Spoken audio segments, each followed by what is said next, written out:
welcome to the DRM News Global Podcast. Great to be here. Today, we're diving into a story that's really made waves, the presidential pardon of Todd and Julie Chrisley, the reality TV stars. Yeah, quite a development. We've gathered, a whole stack of sources, news reports, White House statements, things from the family themselves. Exactly. And our goal here on the DRM News Global Podcast isn't just to repeat headlines. We want to, unpack what's really important. We'll look at the crimes they were convicted of, serious financial stuff. Right. Their time in the justice system, prison, the appeals, and then, of course, the pardon itself. So you, the listener, can get a clearer picture of what actually happened. Okay, so let's get into it. Todd and Julie Chrisley. Most people know them from Chrisley Knows Best. Yeah, very well known. But their legal issues really came to a head, June 2022? Yeah. After a trial in Atlanta. Found guilty. That's right, and it was big. A conspiracy to defraud banks. We're talking tens of millions. Sources mention figures over $30 million. Some even cite closer to $36 million. Wow. And the charges themselves were pretty heavy, right? Definitely. Wire fraud, conspiracy to commit bank fraud. Also, conspiracy to defraud the U.S. government. And it wasn't just the banks, was it?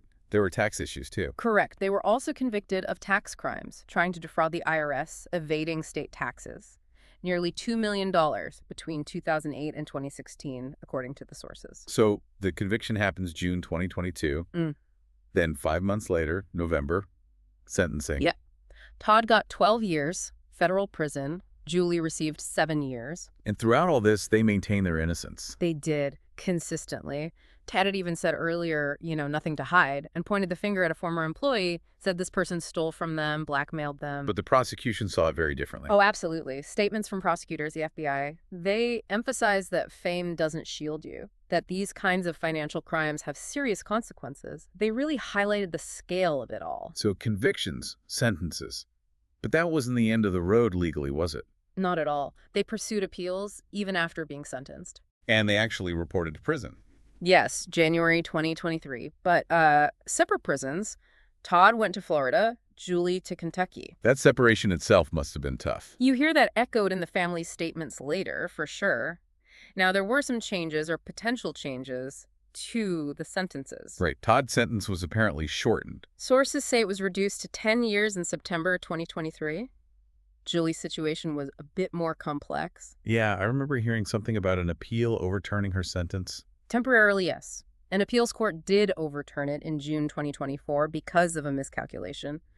But, and this is key, when she was resentenced in September 2024, the original 7-year sentence was upheld. Okay, so ultimately 7 years stood. Right. And sources mentioned she was quite emotional at that hearing, apologized to her kids, to the court. Todd's sentence wasn't impacted by that particular appeal outcome, though. And while all this legal maneuvering was happening, the kids, especially Savannah, became very public figures in this. Very vocal. They really stepped up as advocates, campaigning, speaking out, doing interviews. Savannah even spoke at the Republican National Convention, really pushing for their parents' release, hoping for a pardon. And part of that advocacy involved talking about life inside prison, didn't it? The sources mentioned some pretty serious allegations. They do. It gets, quite intense. Savannah shared details about the challenges, like her parents having zero contact for a long stretch. She mentioned 195 days without a word. Wow, over half a year. Yeah. And Todd himself spoke out from prison, alleging really poor conditions. What kind of things? Things like expired food, rats and squirrels getting into food storage, black mold, even a claim about finding a dead cat in the ceiling near where food was kept. Really grim stuff. That's, pretty disturbing if true. And he also claimed someone tried to extort money from the family. Allegedly sent a picture of him sleeping to Savannah, demanding $2,600 a month for protection inside. Goodness. And Savannah backed these claims up. She did. She alleged there was retaliation against her father for speaking out. Claimed officials were blocking emails between her parents. And beyond the prison conditions, Savannah also talked about the personal impact, right, as guardian for her siblings. Yeah, she was very open about that. The financial stress, the parenting load, the strain on her own life. She used this phrase like she was struggling to catch her breath.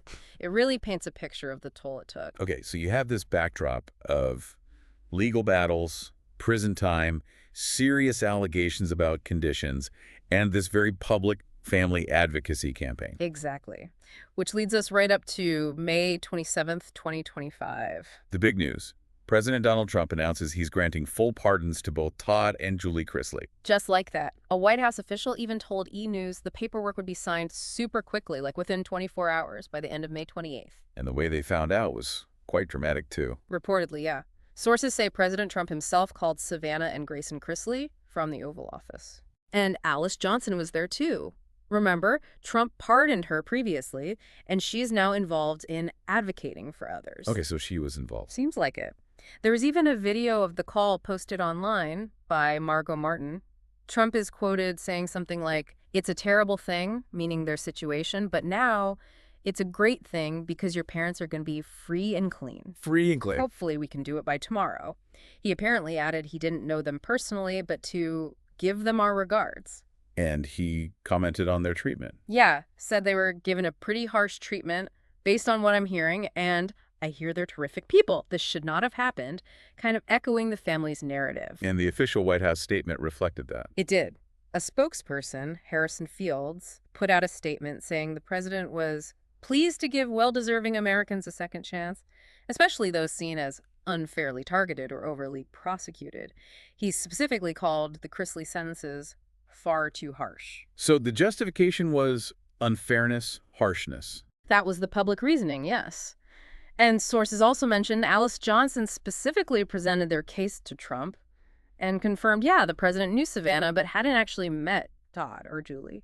So the news breaks. Yeah. How did the family react? Predictably emotional, I mean. Oh, absolutely. Immediate, strong reactions. Chase Chrisley put out a statement, grateful to God, extremely grateful to President Trump, just beyond thankful to have his parents back. Right. And he posted on social media, too. He did. Shared a selfie on Instagram stories with his brother Grayson, both wearing Maggie hats. Okay. Caption was, "Thank you, Mr. President." And he reposted some videos about the announcement. Pretty clear message there. And Savannah, what was her reaction like? She described getting that call from Trump, said she shed so many tears, was freaking out, said her parents were coming home tonight or tomorrow. Just pure relief, it sounds like. She also put out a formal statement. Yes, on the 27th, called it the answer to countless prayers, expressed gratitude to Trump for seeing the truth and restoring my family. But she also tried to frame it more broadly. She did. She connected it to a bigger fight, saying something like, "Today is a victory for our family, but the fight against wrongful convictions and injustice is far from over. Vowed to keep advocating." Okay, so we've walked through the charges, the trial, the sentencing, the prison time, the advocacy, and now the pardon. Let's try and connect the dots for everyone listening. What does it all mean? Well, it's a really complex picture, isn't it? You've got these very serious financial crime convictions based on a jury trial and upheld through parts of the appeal process. The prosecution side emphasizing the scale of the fraud, the need for accountability. Right, that's one side. Tens of millions defrauding banks and the government. But then you have this completely different narrative pushed hard by the family, especially Savannah, talking about unfairness, harsh sentences, terrible prison conditions. Yeah, those specific, disturbing allegations Todd made about the prison. Exactly. And that narrative clearly gained traction, culminating in the president himself echoing those points. Harsh treatment, unjust justice system, sentences far too harsh. So the pardon essentially validates that second narrative, overruling the original court findings and sentences. In effect, yes. It completely wipes the slate clean from a legal standpoint based on the executive's power of clemency. And it does raise questions, doesn't it? Yeah. About the role of, well, fame, celebrity status. For sure. And the power of sustained high-profile advocacy. Having that platform, having connections like Savannah meeting the president, Alice Johnson presenting the case. How much does that influence these decisions compared to, say, an average person convicted of similar crimes? It's hard not to wonder. It really highlights the immense power of a presidential pardon. Yeah. It could just change everything, regardless of what happened in court. Precisely. It bypasses the judicial process entirely.